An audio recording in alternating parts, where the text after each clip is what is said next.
Bonjour, bienvenue dans cette nouvelle vidéo, merci de vous abonner, c'est gratuit, il suffit simplement de cliquer sur le logo qui apparaît en bas à droite de votre écran.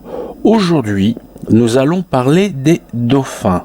On va voir dans cette vidéo qu'il y a plein de choses intéressantes et importantes à découvrir sur les dauphins. Si nous devons remonter 35 millions d'années dans le passé, l'ancêtre du dauphin était un être qui vivait sur la terre ferme et qui avait des jambes. Et bien évidemment, c'est devenu un animal marin, mais ce qu'il faut savoir, c'est que quand il est à l'état de fœtus, pendant la gestation dans sa mère, des jambes lui poussent, mais après disparaissent, juste pour rappeler un peu son origine terrienne.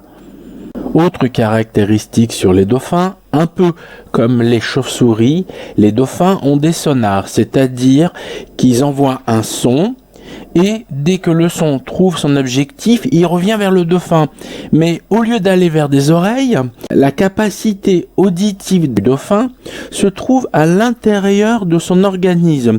C'est-à-dire que le son rentre par la gorge jusqu'à qu'il passe par des cavités où le son sera récupéré et pourra restituer l'information au dauphin. Chose que nous pouvons constater visuellement sur les dauphins.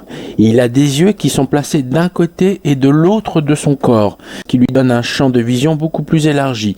Je ne dirais pas que c'est un animal qui a une bonne vue, mais il a une vue très correcte. Et de façon générale, dès qu'il est en chasse, qu'il recherche ses proies, il utilise son sonar plutôt que ses yeux. Le dauphin est un animal très sociable, mais les grands bancs de dauphins ne se créent que lorsqu'il doit partir en chasse. Il utilise ses congénères et même d'autres espèces d'animaux pour attirer vers un lieu où ils pourront s'en nourrir.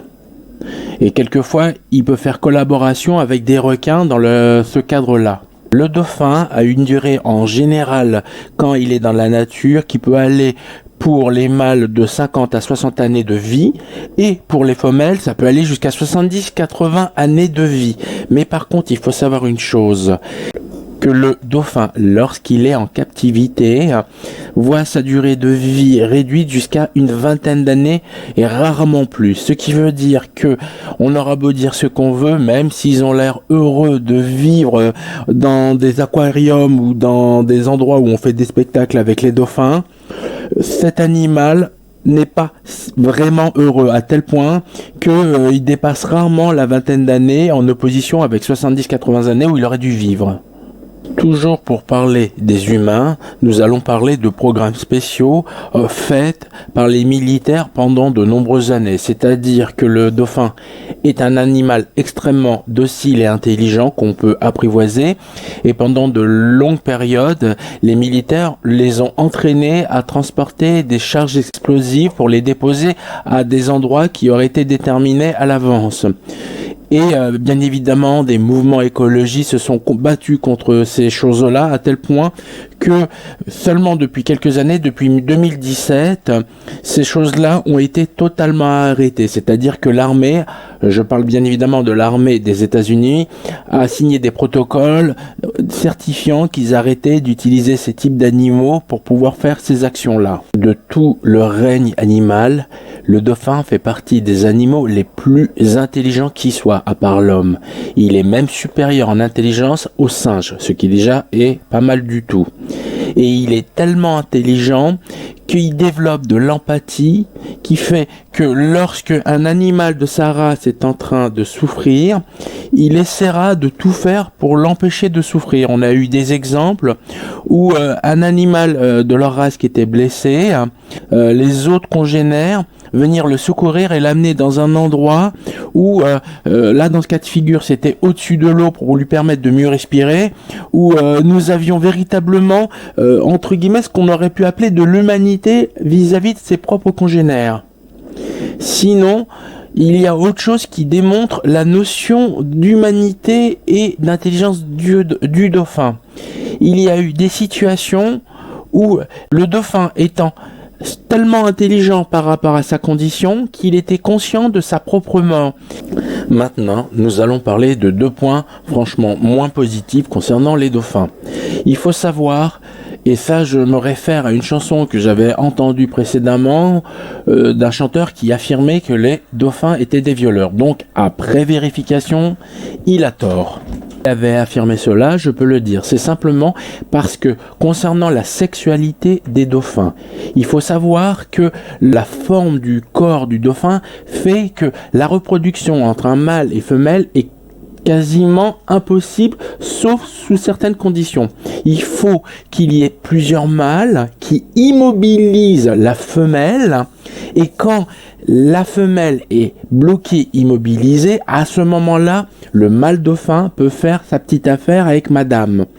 Et visuellement, lorsque vous voyez une pauvre femelle se faire coincer par plusieurs individus mâles pendant que monsieur le dernier fait son affaire. Visuellement, bien évidemment, ça ressemble à un viol, mais c'est faux. C'est simplement la nécessité qui oblige les dauphins à agir ainsi. Maintenant, nous allons parler d'une similitude avec l'humain. Le dauphin est un junkie, c'est-à-dire c'est un animal qui se drogue. Ça peut surprendre, mais c'est vrai. Comment fait-il? C'est simple. Il existe un poisson dans l'eau qui s'appelle le poisson globe. Cet animal émet un venin, un poison neurotoxique à l'encontre des prédateurs qui voudraient s'en prendre à lui. Mais si vous vous mettez à l'embêter, c'est-à-dire prenez le dauphin du bout de son museau, il pousse ce pauvre animal. À ce moment-là, le poisson globe n'émet pas une dose importante, mais légère, qui correspond à son état de stress. Et cette dose permet au dauphin de se droguer, d'avoir des hallucinations. Donc, c'est volontairement que le dauphin embête ce poisson globe pour pouvoir se droguer. Donc, dernière singularité du dauphin. Mais attention, je n'ai pas eu assez d'éléments probants pour affirmer ça de façon formelle. Il semblerait que le dauphin soit attiré sexuellement par l'humain. Et qu'à certaines occasions, quand l'animal est très excité, il voudra amener l'élément de sa convoitise dans les grandes profondeurs pour lui faire son affaire. Et nous parlons de l'humain.